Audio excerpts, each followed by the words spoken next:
everybody. Once again, this is Fred Wanko coming to you from our studios in Chicago with another edition of Bold Talk on Island TV. And as usual, I like to say good morning, good afternoon, and good evening to you, depending on where you are around the world. Before I get started, let me just explain something I've been meaning to do for a while now. Why I usually preempt what I'm doing with that sound out of Biafra. I think it's the Obunigwe sound or whatever it is. It's not an agitation for Biafra. At this stage of Nigeria's history, Biafra is symbolic. There is Biafra. The idea that led to Biafra is going on in Yoruba land as they agitate for Dudua state. The idea that led to Biafra is going on in Niger Delta as they agitate for Niger Delta state. The ideas that led to Biafra is going on in southern Kaduna. It's going on in Benue. It's going on in Tiv. And no question about it, it's going on in Igbo land.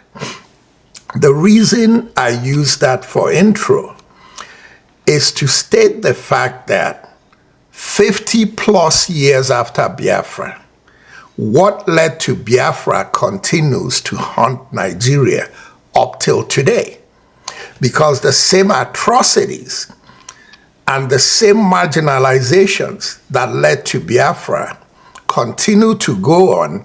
The only difference is that the cabal has now been emboldened and they've taken some of those atrocities into Yoruba land, into Benue land, into Tiv land, and they've been massacring, of course, the Hausas of southern Kaduna.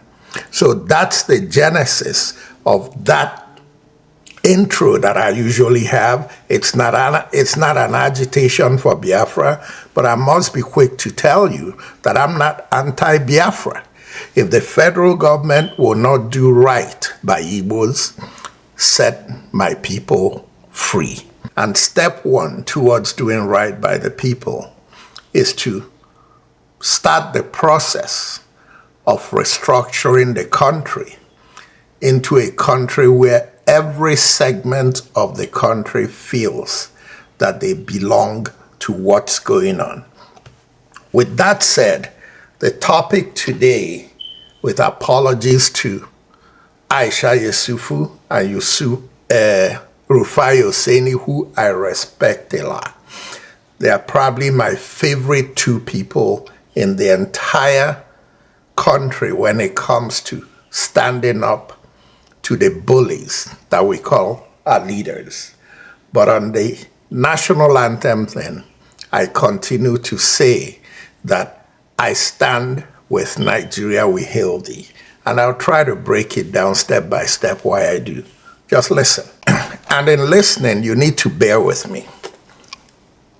Let's start out with the premise that there are no angels in Nigeria, going back to independence.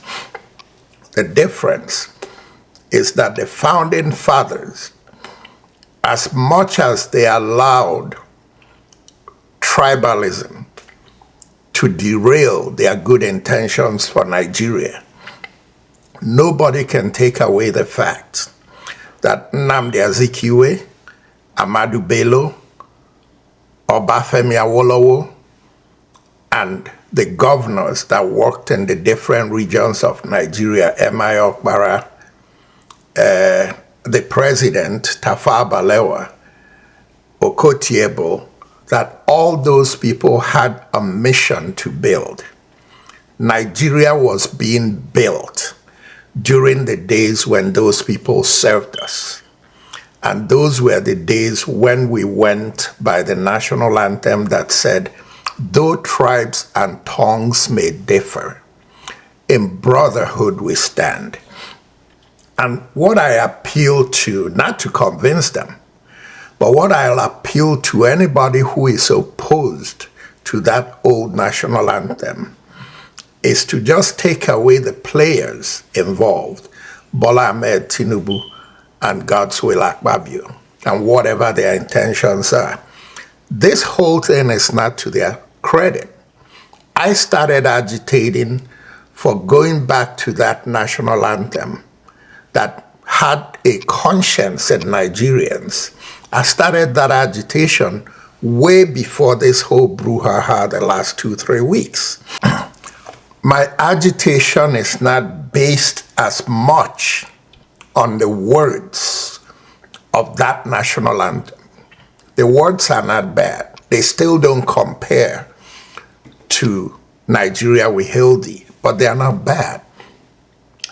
My agitation against that national anthem is based on the people who have overseen Nigeria since that national anthem was introduced. The introduction of that national anthem coincided with the devil may care country that we run today. Let me start naming them for you, the people who have lived and ruled us with that national anthem.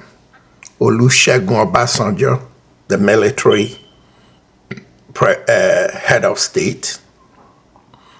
Shehu Shagari. Muhammadu Buhari. General Babangida. Shonekon. General Abacha, General Abdul Salam Abubakar, Olusegun Obasanjo, the civilian president, Shehu Yaradua, Ebele Jonathan, President Buhari, the civilian, and now President Bola Ahmed Tinubu.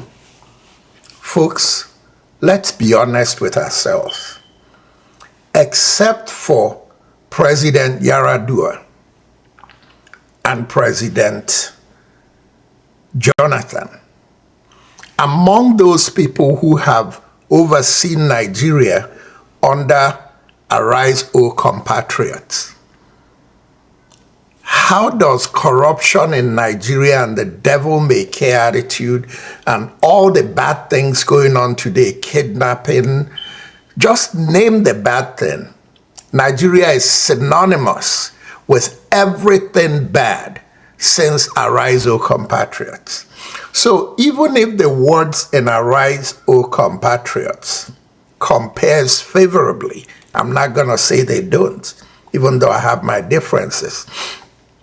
But it did not prick the conscience of not only the leaders during the time when it was used, but also the population they oversaw. Nigerians, including some in the obedient movement, have this devil may care attitude to life. Whether it's with embezzling, whether it's with going to church, the pastors, compare the pastors under Arise O Compatriots to pastors and reverend fathers under Nigeria We Hail Thee. This is a devil-sent national anthem. It needs to go. For whatever reason, I think it may be a coincidence, but sometimes when you're superstitious, let that thing go.